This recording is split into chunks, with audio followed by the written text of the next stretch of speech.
Oh, the horror. I urgently need to contact the authorities. What on earth were they thinking? I was viciously attacked by a woman, approximately 35 years old, donning a hat and dark glasses. Can you fathom her motives? That's the best description I could muster. This situation is confounding me. Let me rewind and start from the beginning, perhaps it will provide some clarity. The shock of being assaulted without provocation in a public setting is unlike anything I've ever encountered. Just a few hours ago, life was splendid. I had everything one could desire: a beautiful home, financial security, and a husband who adored me. But the true source of my happiness stemmed from a more clandestine affair. Leaving the office on Monday, I was filled with excitement for my rendezvous with my lover, John. He's brought new dimensions to my life, particularly in the bedroom. That's why I was sauntering towards my car with a grin plastered on my face. As I approached my car, I felt a hand on my shoulder. Hoping it was John, I turned around, only to be met with a ferocious blow to my face from an enraged woman. I barely glimpsed her visage before plummeting to the ground, subjected to a barrage of kicks to my back. Without uttering a single word, she eventually departed, leaving me sprawled on the ground in agony. Fearing her return, I frantically summoned for assistance, and the ambulance swiftly whisked me away to the hospital.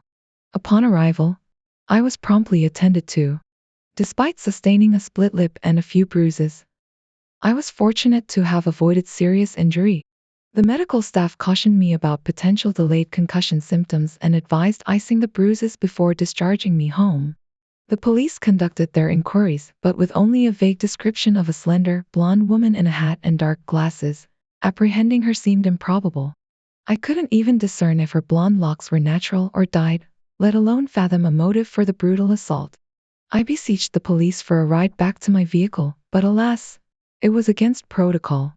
Attempting to mask my discomfort with a smile, I realized my lip throbbed too fiercely to feign cheer. Efforts to reach John for assistance proved futile, compelling me to resort to calling for a taxi. My revised plan for the evening consisted of painkillers, perhaps a dash of vodka, and a soothing soak in the tub until it was time to apprise my husband of the ordeal. He always had a knack for soothing my troubles and bringing levity to somber situations. I wouldn't be surprised if he dropped everything and made the 4-hour journey home upon learning of the incident. After all, I've always been his top priority. Having been home for scarcely half an hour, with the bathtub brimming and my martini on the rocks, I was startled by a knock at the door. Assuming it was the Chinese takeout I had ordered, I flung the door open. The next thing I knew, my memories became hazy, and a searing pain reverberated through my skull. Something crusty adhered to my face, causing discomfort. In a panic, I gingerly probed my visage, hoping for minimal damage. Fortunately, my nose seemed intact, but the situation was undeniably dire. Fractured and bruised, I gingerly assessed the aftermath of the assault. My cheek bore the evidence of a fracture, and a menacing black eye adorned my visage. With cautious movements, I surveyed the scene, noting dried blood splatters adorning the floor. A lump on the back of my head and a telltale bruise indicated the impact of my fall, undoubtedly caused by the assailant's vicious attack. Despite the searing pain coursing through my body, I mustered the strength to rise, grappling with hallucinations and fragmented memories that flickered in my mind's eye. A vivid image materialized: a stocky woman, adorned with long, ebony locks and bushy eyebrows concealed beneath a scarf. Her features remained shrouded, save for the ominous silhouette of a wooden handle or bat poised to strike. Regaining consciousness on the couch, embarrassment washed over me as the clock taunted me with the early hour of 5 o'clock a.m. A relentless headache persisted, each movement sending shockwaves of agony reverberating through my skull. Navigating the kitchen, I winced as a sharp pang emanated from my groin, a painful reminder of the assailant's merciless assault. Downing 2 painkillers, I staggered towards the bathroom, bracing myself for the disheartening reflection that awaited. The mirror unveiled a stark reality: my nose remained unscathed, but my fractured cheek and bruised eye bore witness to the brutality I had endured. Questions swirled in my mind: who were these perpetrators? What sinister motives drove their relentless attacks? A real estate agent by profession, I racked my brain for any conceivable enemies, yet the notion seemed implausible. Contemplating the prospect of contacting law enforcement or seeking medical attention, I hesitated, weighed down by uncertainty. Recalling the doctor's cautionary advice regarding delayed concussion symptoms, I deliberated the urgency of seeking medical attention. Yet, doubts lingered. Calling the police seemed futile without concrete leads. The secluded nature of our residence offered a veil of anonymity to potential assailants, complicating any investigative efforts. Faced with the perplexing circumstances, I resolved to seek counsel from Dave, my trusted confidant. Dread not at me, what conclusions had he drawn from my absence? Hastily retrieving my mobile phone, I discovered a startling absence of missed calls from Dave, an anomaly that fueled my mounting apprehension. Dialing the home phone to access my call history, I braced myself for the revelation. The absence of recent calls to Dave raised alarm bells. Our routine communications had been inexplicably disrupted.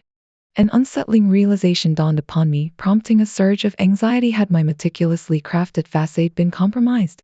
Contemplating the implications of recent events, I grappled with a sinking sense of apprehension. Retrieving my mobile phone, I pondered the incriminating evidence. It held the remnants of conversations with John, clandestine rendezvous captured in digital form. In a world shrouded in deception, the truth lay hidden within the confines of my device, awaiting discovery. Had a habit of being skeptical when it came to men, given my past experiences, but Dave was different. There was a sincerity in his demeanor that resonated with me, a genuineness that set him apart from the carnivores of my past. Despite my initial reservations, I found myself drawn to him, intrigued by his ambition and unwavering resolve. Our interactions grew more frequent, evolving from casual conversations over lunch to late-night chats about our hopes and aspirations. Dave became my confidant, my rock in times of uncertainty, and before long, my feelings for him transcended friendship. It was during one of those late-night conversations that Dave revealed his feelings for me, confessing that he had harbored a secret admiration since our high school days. His words took me by surprise, shattering the walls I had erected around my heart. In that moment, I realized that perhaps I had found someone worth taking a chance on. Our relationship blossomed, each day filled with laughter, shared dreams, and an unspoken understanding that we were meant to be together. Dave's unwavering support propelled me to pursue my ambitions, and with his encouragement, I enrolled in college, determined to carve out a brighter future for myself. As the years passed, our love only deepened, culminating in a blissful marriage that surpassed my wildest dreams. Dave was my anchor, the steady hand that guided me through life's tumultuous waters. Together, we weathered the storms, celebrating triumphs and navigating challenges with unwavering devotion. Yet, despite the happiness we shared, there were moments of doubt, remnants of past betrayals that lingered in the recesses of my mind. I couldn't shake the fear that one day, Dave would see me as the sum of my past mistakes, rather than the woman he loved. But Dave was different. He saw beyond the scars of my past, embracing me for who I was, flaws and all. His love was a beacon of hope, illuminating the darkest corners of my soul and filling me with a sense of belonging I had never known. So, as I faced the uncertainty of the present, grappling with unanswered questions and the aftermath of a harrowing ordeal, I found solace in the unwavering love of my husband. In his arms, I knew I was safe, protected from the shadows of my past, and ready to face whatever challenges lay ahead. Showered me with compliments, marveling at the transformation. He insisted we go out for a celebratory dinner to showcase my new look, and I couldn't resist his infectious enthusiasm. As we dined at our favorite restaurant, I couldn't help but feel like the luckiest woman alive, basking in the glow of Dave's love and the newfound confidence Caroline and Colin had instilled in me. In the weeks that followed, I embraced my enhanced appearance, reveling in the admiring glances and compliments from friends and strangers alike. Dave seemed even more enamored with me, showering me with affection and attention, as if seeing me with fresh eyes. But beneath the surface, a nagging sense of unease lingered. Despite my outward transformation, I couldn't shake the feeling that something was amiss. Caroline's words echoed in my mind, her assurances that she had uncovered the natural beauty within me, but I couldn't help but wonder. Was this newfound beauty truly mine, or was it merely a facade crafted by skilled hands? As the days turned into weeks, the initial euphoria of my makeover began to fade, replaced by a gnawing sense of doubt.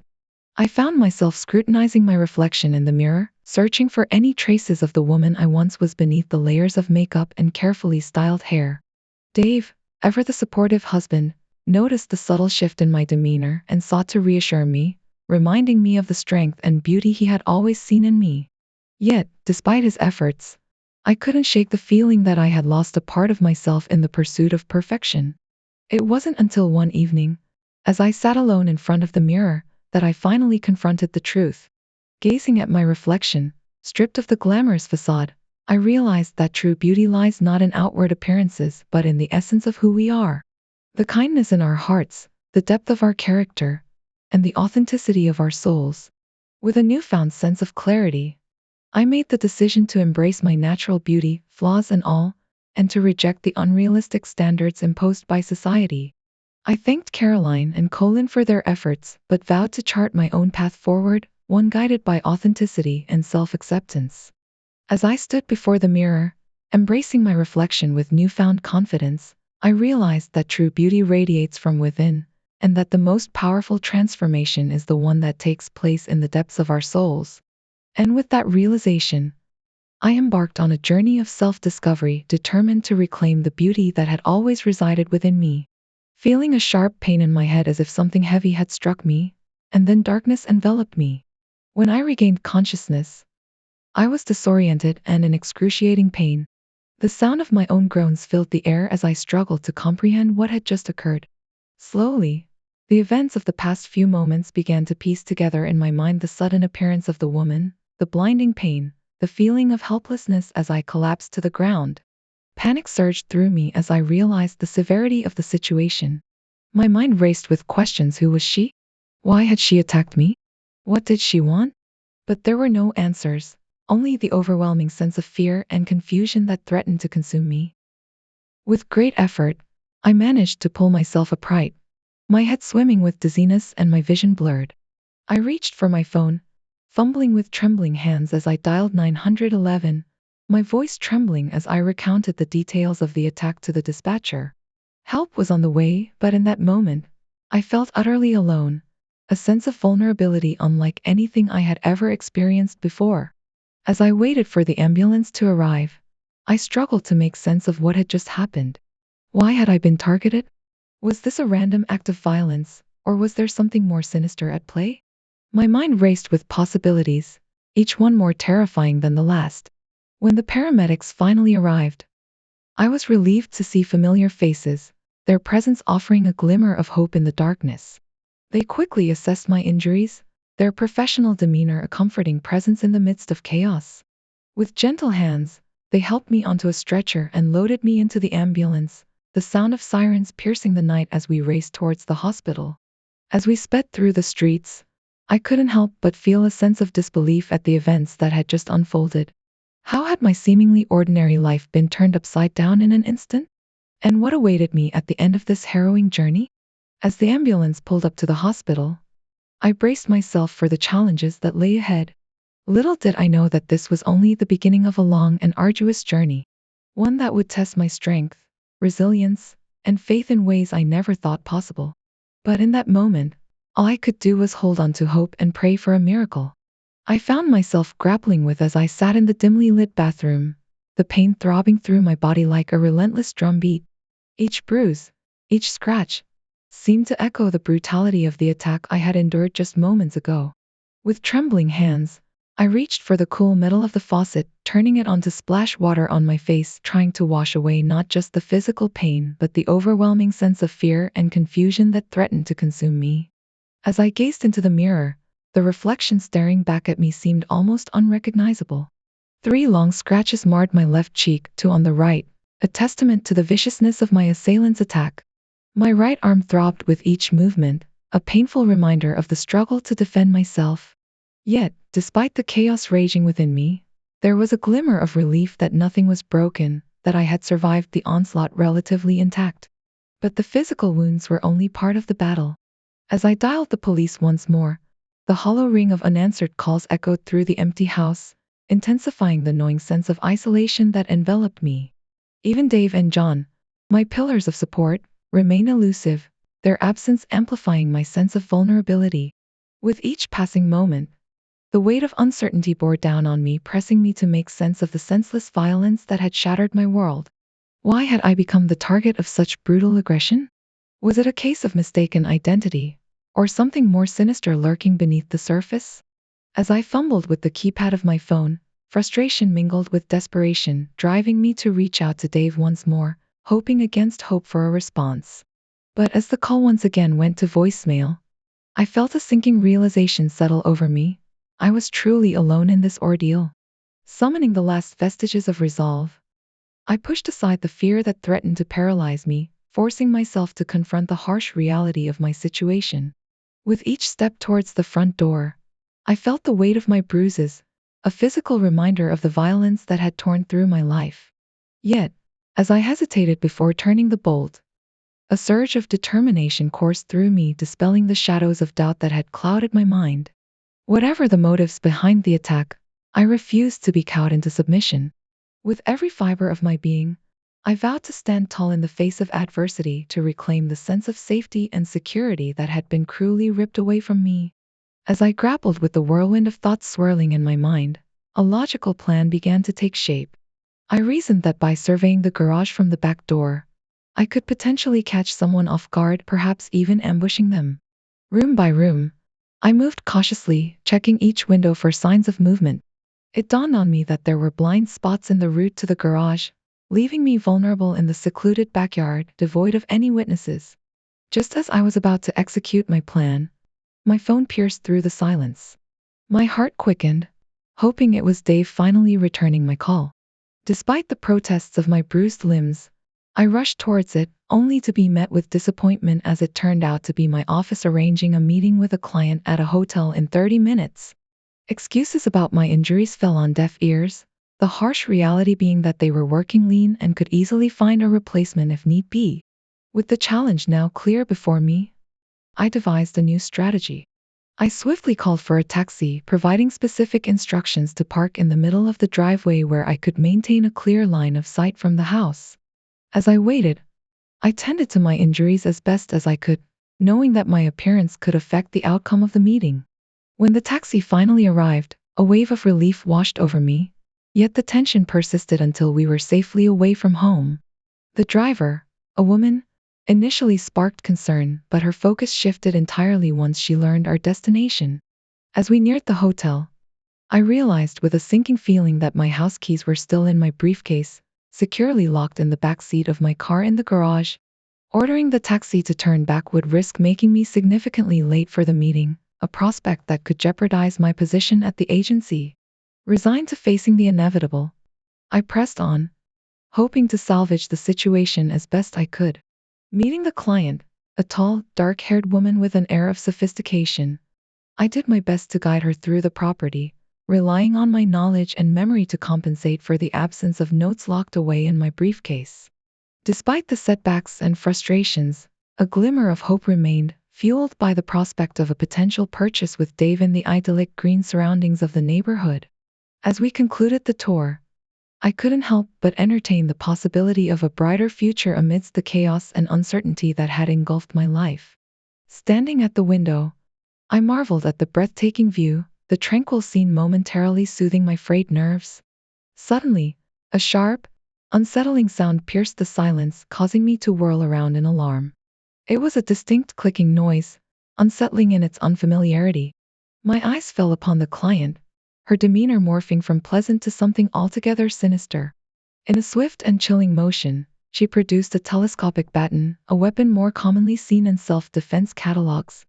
The once cute expression on her face contorted into one of malevolent hatred, her lips forming what I could only assume were foul words before she unleashed a forceful swing at my head.